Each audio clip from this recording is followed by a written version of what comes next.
class. Glad you could come and listen to our book today. So we're going to be reading chapter 13 and 14. Well, 13 today. And then you'll read 14 on your own. And then I have some questions I'm going to upload. And then on Thursday, we're going to finish up with an activity. And I might read a little bit from the book. All right. Excuse me. The feathers in my hat are making me sneeze. All right. Chapter 13. Mr. Peterkin has had his ups and downs. After the path was cut through the jungle, Mr. Peterkin became more and more frequent visitor to the teepee. He had decided to deliver the baby's milk himself. But the girls knew now that it was not entirely because of the milk that he came. They knew that Mr. Peterkin liked their cooking better than his own, and even more, he liked to have Aunt Elizabeth tell him that his beard was pretty. He insisted that Aunt Elizabeth should have the freshest and richest milk, and he nearly always brought some trinket for her, which he himself had carved. Once Mr. Peterkin's hard heart had started to soften, it was just like ice cream in the sun. He began to carry the twins piggyback or ride them cock horse on his knee, and Jonah was allowed to chew his gold watch chain. Even Mary and Jane came in for a good share of his kindliness. Naturally, he still grumbled a good deal, and pretended to be angry at them all. But after all, one can't throw off the bad habits a year in a moment. As the girls often remarked, Aunt Elizabeth was probably the cutest baby ever seen. She was plump and dimpled, with shiny curls that stood up all the wrong ways on the back of her head, and her big blue eyes. But it very much looked as if her fatal beauty had made her lazy. She only had to smile or point or whimper at a little to have people running to bring her drink or banana or lift her up and carry her about. So it had never seemed necessary for her to learn to walk. When she wanted to do a bit of exploring herself, she went on all fours like Prince Charlie. This had begun to worry Mary. Here was Jonah with new teeth, and Aunt Elizabeth still couldn't walk. Do you think possibly she has weak knees? She asked Mr. Peterkin one day when he was calling. Nar, not my Lizzie, said that gentleman indignantly. She's so contented, sighed Mary. Look here, said Mr. Peterkin. You need some kind of contraption for her, a baby walker. That's what it is, a baby walker. That's what it is, repeated the honest seaman. Maggie and Error, one of their 12. Blimey, I make her one. It won't hurt her, will it? Asked Mary cautiously. Me or Lizzie? Shouted Mr. Peterkin. What do you think? Mr. Peterkin constructed a beautiful baby walker out of tongue vines, a couple of boards, and a piece of canvas cell. It was something like a swing, and it was suspended from the branches of the tree at such a height that Aunt Elizabeth's feet could easily touch the ground without having to hold up the weight of her own body. She pranced around delightfully, and the whole thing seemed to be a huge success. Well, that's some good that came out of Erin the Maggie anyway, remarked Jean, as she admired Mr. Peterkin's handiwork. But there were others who were not so pleased. Pink and Blue stood looking on, and it was more than they could bear to see Aunt Elizabeth the center of all eyes. Baba, bye-bye too, said Big Blue. Baba, fing, said Pink. Their lower lips began to drop lower and lower, trembling piteously. Large tears silently rolled down their cheeks. A more pathetic sight would be difficult to imagine. But you already know how to walk, twinsies, said Mary sensibly. Baba, go bye-bye too, persisted Blue. Baba, fling, said Pink. Their lower lips continued to drop further and further, and suddenly the twins' howls. They let out twin howls that echoed dismally through the jungle. It's no use trying to persuade them. One of them made up their minds, said Mary. I guess you'll have to build 2 more walkers, Mr. Peterkin. Mr. Peterkin behaved very nicely indeed. With scarcely a murmur, he went to work, and before the day was over, the delighted twins were dangling in baby walkers too. Jean and Prince Charlie had looked on with interest all the while that Mr. Peterkin worked. And now, said Jean politely, when the 3 baby walkers were finished, will you please make one for Charlie? What's that? A baby walker for Charlie, please? For that monkey, if you please. Silver me timbers, said Mr. Peterkin, and strike me red, white, and blue. If you catch me making a baby walker for a monkey, no, sir, no baby walkers for monkey. He's got his tail. May I ask? What's it got its tail for? May I ask? So Charlie never got a baby walker, and it must be admitted that the twins soon tired of theirs, but Aunt Elizabeth's legs were greatly strengthened and benefited by hers. One day, she was sitting in the tarpoonin outside the teepee when she saw Mr. Peterkin coming through the jungle with his milk and raising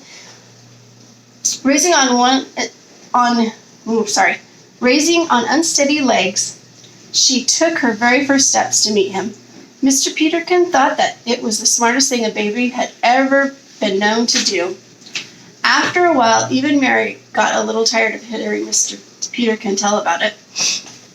Of course, all babies learn to walk sometimes, she said sensibly. I suppose you did the same thing yourself when you were a baby, and you'd still be going around.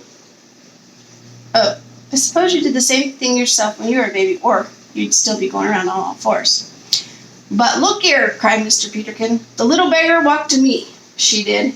It weren't just an ordinary first step. She got right up and came walking to me. And pity, she says, a-reachin' for my chin, pity. Jean had some hopes of finding out what it was in Mr. Peterkin's chest. Now he had grown so tender-hearted. On one of her cleaning days, she baked Mr. Peterkin a beautiful pie full of sliced bananas and pieces of coconut whipped up with Gull's eggs and sugar. It seemed like a wonderful mixture to Jean, and all it needed was a bit of flavoring. But unfortunately, she couldn't find the vanilla or nutmeg in Mr. Peterkin's cupboard. However, there was plenty of garlic, and knowing that this was the honest seaman's favorite flavor, Jean put it in with a lavishing hand.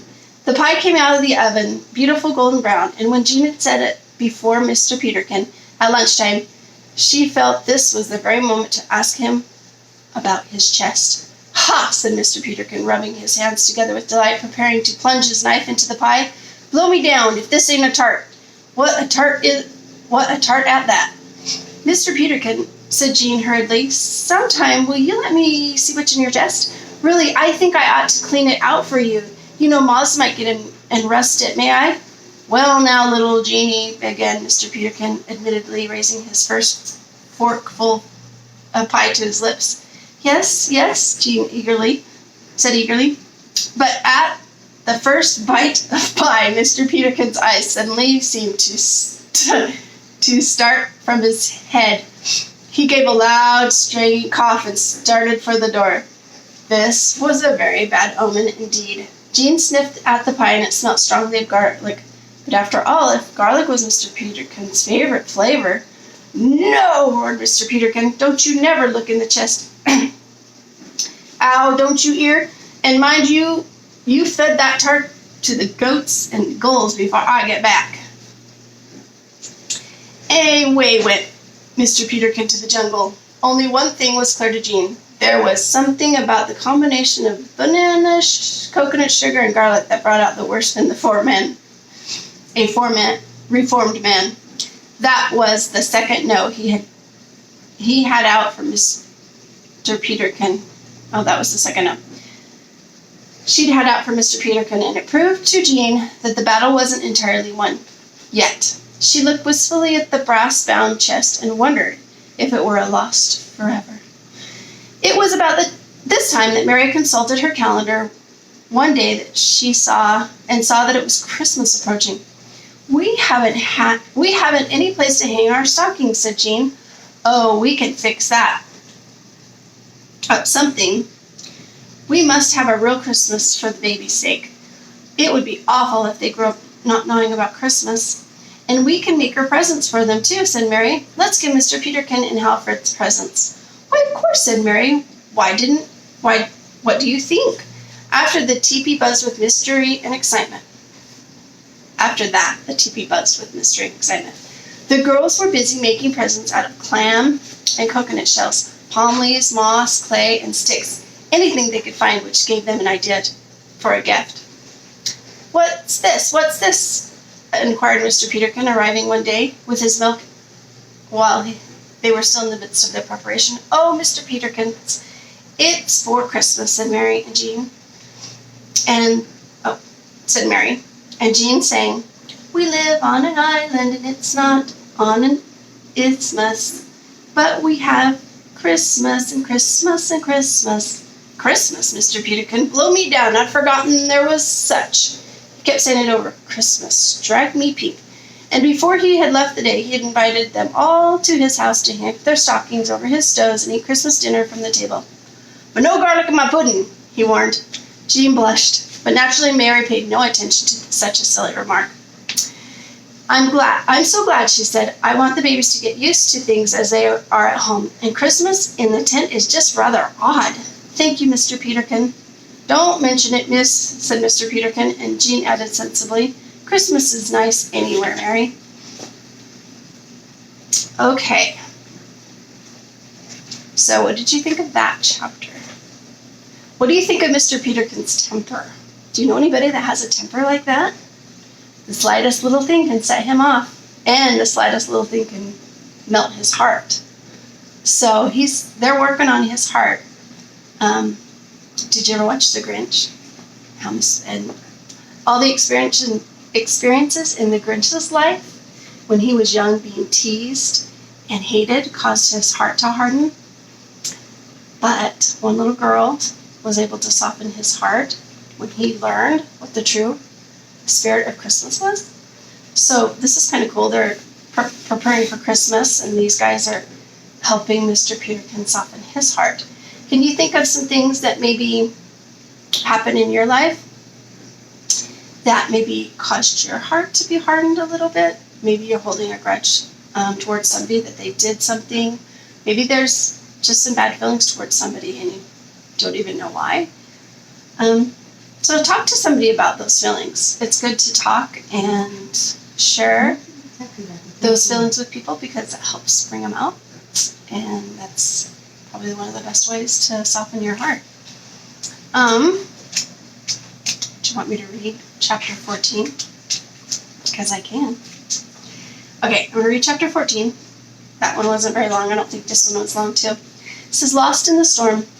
The day before Christmas, Mr. Peterkin invited Mary over to bake and open his precious larder to her. On his shelves, he had a barrel of flour, a small keg of molasses, a tin of raisins, and ever so many things that could be turned into Christmas by a clever girl like Mary. Mr. Peterkin himself declared that he was going out to shoot a fowl for roasting. But mind you, no garlic, he warned. Whatever does he mean, thought Mary. It must be some kind of a joke. As Mary hurried along the jungle path to Mr. Peterkin's, she wondered if she should leave Jean all alone with the babies today. There was such a queer look in the sky. The sweet fair blue was hidden by I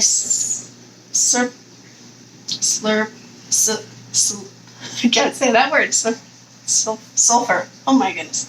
Sulfur-colored clouds, which cast a sinister glare over the familiar landscape. But Mary knew the babies were safe in their pen, and that Jean was busy finishing a beautiful coconut ashtray for Mr. Peterkin. And, of course, there was no cause to worry about them. She took possession of her shanty, which, with such a bustle of rattling pans, shifting of flour, and boiling of kettles that Halfred could scarcely find a corner in which to perch in peace. Mary was so excited because she had decided to undertake the making of a bag of pudding. She had often helped Aunt Emma to make such a Christmas tree, and knew just how to flour the cloth, pour in the pudding, tie it up in a great ball, and drop it into the boiling water. But to do it all alone was something which required not only skill but courage. Mary had both, and so she went busily to work. Of course, pudding wouldn't do for the baby, she said to herself, but I'll make a nice custard for them out of goat's eggs and goat's milk. It will be such more suitable. As the day went on, the skies grew darker and darker, and Mary sometimes paused in her preparation to look anxiously out of the shanty window. She had just set the custards aside to cool, and was cautiously turning the pudding in the boiling water when the weather was again brought to her attention with a great clap of thunder that seemed to rock the island. This was followed by such a blast of wind and rain that Mary thought for a moment the shanty would be swept away. She quickly put the pudding pot on the back of the stove so that it would not boil over, caught an old swestern and slicker of Mr. Peterkin's, and hurried out into the storm. It was almost as dark as night outside, and the rain came down in torrents. It was the only bad storm they had had, and Mary first thought was for the babies. Would the teepee weather this wind and rain? How could Jean handle all those babies alone? Oh, my children, cried Mary as she hurried along. About halfway through the jungle, she met Mr. Peterkin, with his gun and two plump wildfowl still slung over his shoulder.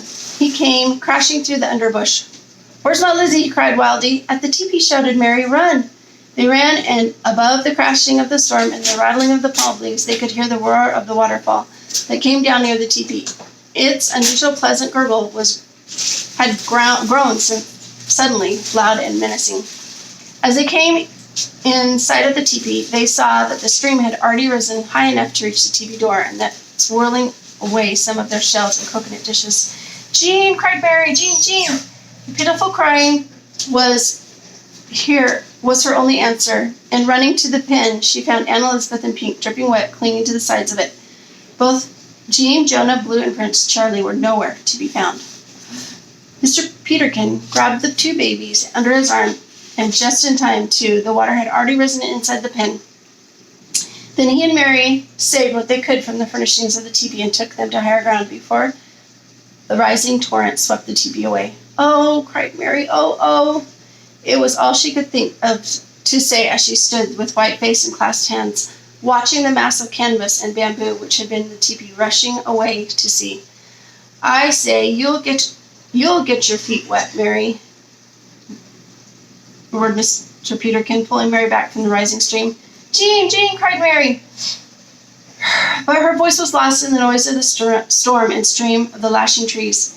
They searched frantically for some time, but no trace of the missing four could be found. Oh, I don't know what to do, cried Mary in despair. Now look ye here, shouted Mr. Peterkin.